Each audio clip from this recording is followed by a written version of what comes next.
everybody? Welcome to the Comic Gear Movie Show. My name is Deshaun, and today I am here to review Extraction 2. Netflix's Extraction 2.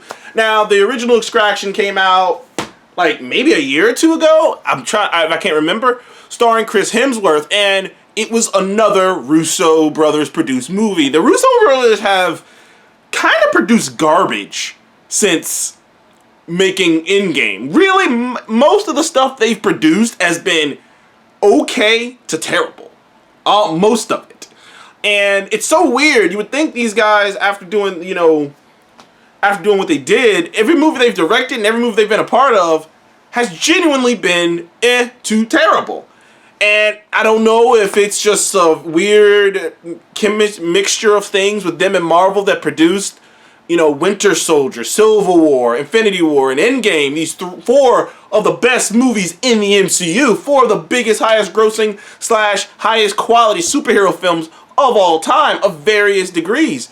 And they really haven't been able to hit it outside of that, except for one movie. That is Extraction, starring Chris Hemsworth. And it was cool. And Chris Hemsworth also hasn't been able to really do a lot outside of the MCU, except for Extraction. Like, that's pretty much the only movie he has a sequel to. Like, I don't think he's even had a new franchise. This is, the new franchise that he has. Though most actors who started in, weirdly enough, unless you were a beast before you got into the MCU, a lot of the actors haven't really been doing a ton. Chris Evans is having a blast doing many different roles, but Scarlett Johansson was doing great work even when she was still in the MCU on the side. So some people aren't, but Chris Hemsworth and the Russo brothers particularly, they haven't really had a great go of it. Though if you do want to see Chris Hemsworth give a great performance that isn't in the MCU, check out the movie Rush. I love that movie. It's a movie about Formula Racing, and Chris Hemsworth is amazing in it. But I digress. We're here to talk about Extraction 2, a movie that from a story perspective doesn't make any fucking sense. I remember when I heard they were making a sequel, I was like, spoiler alert for the first Extraction, Tyler Rake, aka Chris Hemsworth's character, Tyler Rake, badass special forces dude, he dies. He dies hard. Now, he doesn't get his brains blown off. He doesn't get blown up completely or his brains blown off. But he got shot multiple times in the torso and shot directly through the neck. I mean, dude was gushing blood, barely gargling, and fell off of a bridge, back first, bam, and then sunk down. And it's not like they found him immediately. It's not like they're like, oh shit, and someone dove in there and got him out. No, he went to the bottom and washed up ashore somewhere an unspecified time later. Bruh. I've seen some shit, but that is absolutely ridiculous. I'm like, no. He is super dead. He's so dead. Sorry, still did no allergy shit. But he was super dead. But I digress. If you let that slide, Extraction 2 is what most sequels are. They do everything they did in the first one, except amp it up. Amp it up. You know what I mean? The first movie was just in this, it was in this small little town, and he had to extract a kid, and it was like, get out of the city. It was like the entire movie took place in one location, basically, and it was him trying to get this kid out of the city.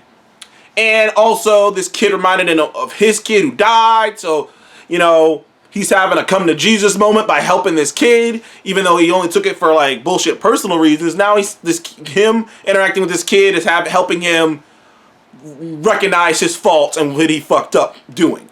So that's cool.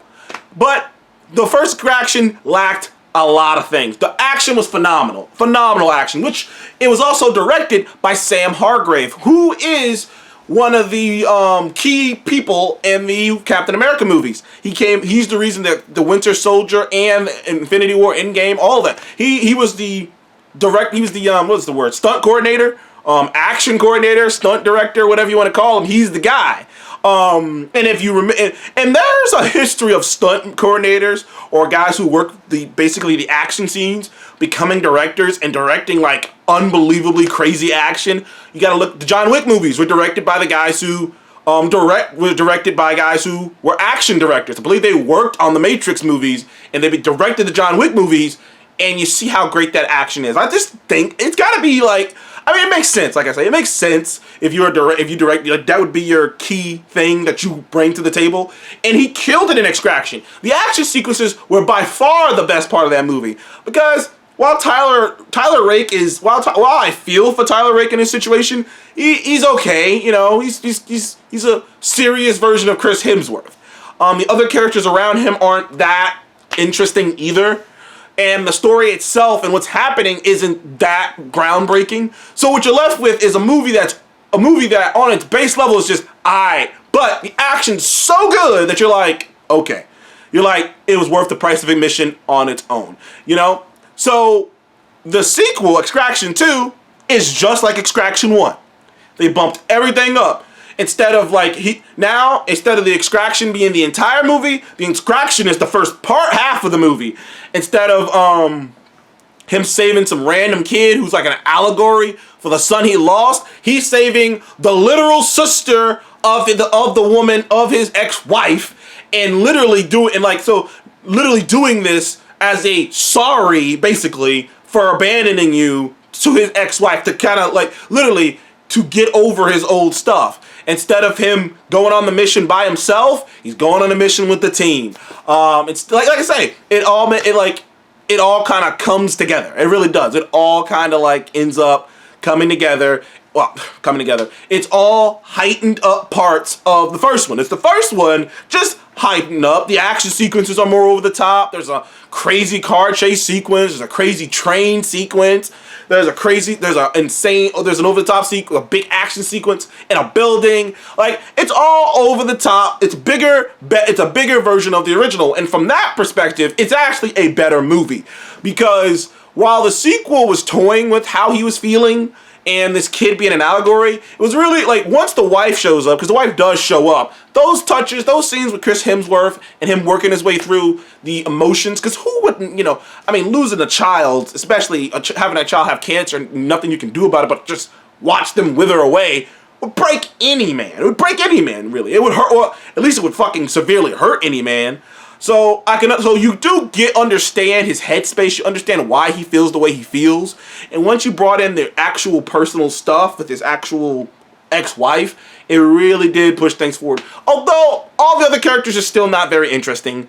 Even Tyler Rake, to a certain extent, outside of that emotional stuff, he's still not that crazy interesting outside of the action set pieces. But the action set pieces are even crazier, even cooler over the top. There's so many, every single one of them could be the centerpiece of other movies. Honestly, every action sequence in this movie could be the centerpiece of another movie. That's how you know the action is great.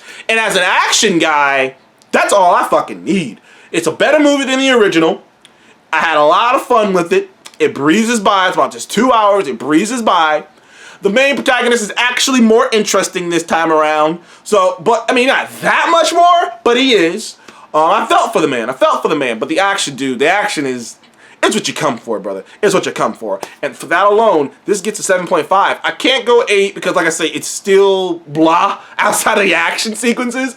But the action sequences are so fucking amazing that I at least got to give it a 7.5.